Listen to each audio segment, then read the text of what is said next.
Saya ke Pak Nurdin Oli.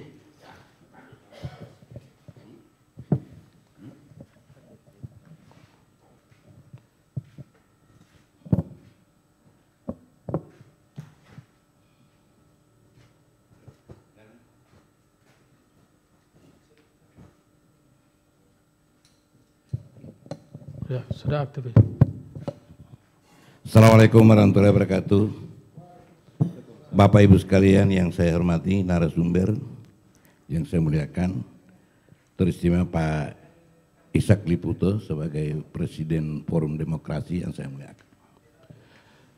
Sebenarnya saya ikuti semua pembicaraan ini.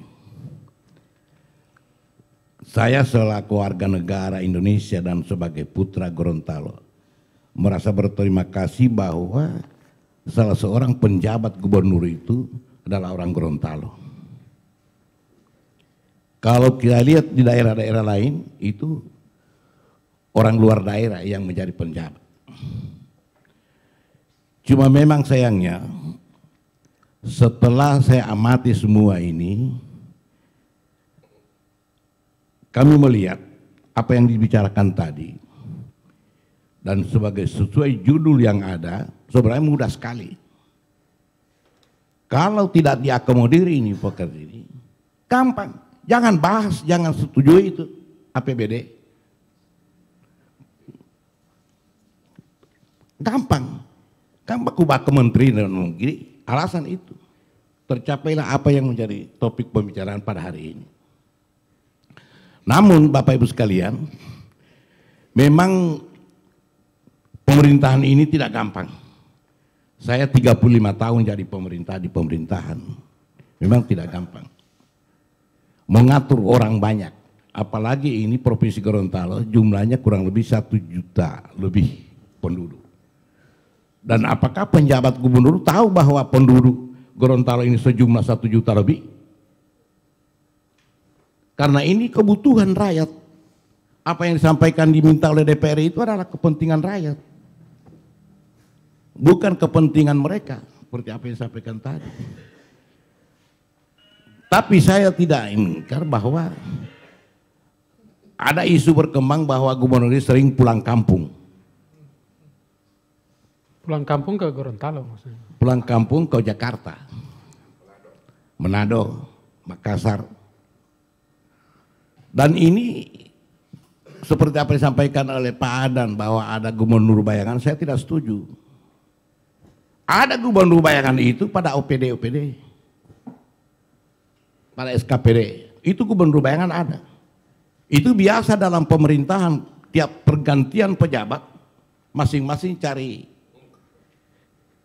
lahan masing-masing. Sehingga menjelekkan pejabat yang lama yang di. Dan itu biasa dalam pemerintahan. Kalau umpama yang ditujukan itu adalah ada gubernur bayangan, kenapa itu program Ainun yang satu paket dengan ini sampai hari ini belum dilaksanakan seperti apa disampaikan oleh Pak Nixon tadi? Dan itu kebutuhan orang Gorontalo. Saya orang Boto yang pada saat itu pertemuan berapa kali di Latoro, itu cukup lama membahas anggaran itu. Dan gubernur yang lama itu memang cukup untuk bertahan, tetap Ainun itu ada. Sehingga kalau itu sudah, saya dengar ini sudah ada pemenangnya katanya, tapi belum ditandatangani, saya ada kecurigaan Pak. Yang pertama, bahwa karena itu atas nama Rumah Sakit Ainun Habibie, dia tidak setuju. Yang kedua, barangkali ada orang yang dipasang di situ, yang dimenangkan di situ kemudian tidak menang di dalam pelaksanaan itu. Hanya itu saja.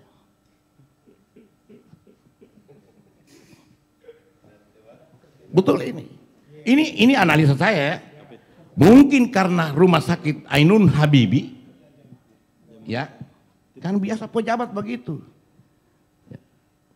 Karena dia tidak mau tanda tangan. Padahal sudah ada penangnya katanya. Kemudian berikut yang kedua, mungkin ada orang mereka di situ tidak menang tender. Nah ini harus perlu. Kemarin saya bicara dengan kepala tata usaha Ainun di Palang Merah. Saya sarankan, sebab saya sering berobat di situ. Saya bilang begitu, pasien di Ainun itu tiap hari itu coba lihat sampai 300 orang. Kemudian jalan yang ada di seputar itu harus diperbaiki untuk jalan keluar. Itu lubang-lubang luar biasa. Nah inilah Bapak Ibu sekalian, tentunya Pak Gubernur ini harus juga belajar. Saya minta belajar pemerintahan. Ya. Saya dengar bahwa beliau itu kurang koordinasi, kurang komunikasi dengan OPD. Kurang. Bahkan katanya WA mereka tidak dibalas. Dan ini penyampaian mereka. Dan berarti kurang komunikasi. Datang tidak pernah koordinasi, tidak pernah mengecek apa yang seperti apa yang disampaikan oleh anggota DPR tadi. Tidak ada. Padahal dia sudah janjikan bahwa beres, kalau cuma atur ini beres. Tapi tindak lanjutnya ke OPD tidak ada. Nah itu kesalahannya, komunikasi putus. Ya. Beliau ini kalau di Manado itu pernah tinggal di Ketang Baru. Saya kuliah di sana, saya lebih senior dari dia. Bapaknya itu orang wartawan, saya kenal, dia kenal sebaik saya. Tapi ini karena saya berterima kasih bahwa dia sebagai penjabat gubernur, tapi kenyataannya beginilah, pekerjaannya tidak sesuai apa yang diharapkan oleh para anggota dewan dan rakyat. Anggota dewan itu kan menggambarkan jumlah penduduk 1 juta sekian. Kemudian kalau aspirasi mereka tidak diakomodir, ya kemungkinan karena ada beberapa partai politik di situ, hanya partai-partai yang dekat dengan dia yang diaspirasikan. Nah, inilah Bapak Ibu sekalian, tentunya ini harus perlu, itu Ainun segera. Mudah-mudahan Pak Gubernur monitor pembicaraan ini. Saya sebagai putra Limboto paling sangat membutuhkan Ainun itu, jangan melihat karena rumah sakit Ainun Habibie, ya, beliau rasa enggan untuk melanjutkan pembangunan. Demikian barangkali, terima kasih. Baik, terima kasih.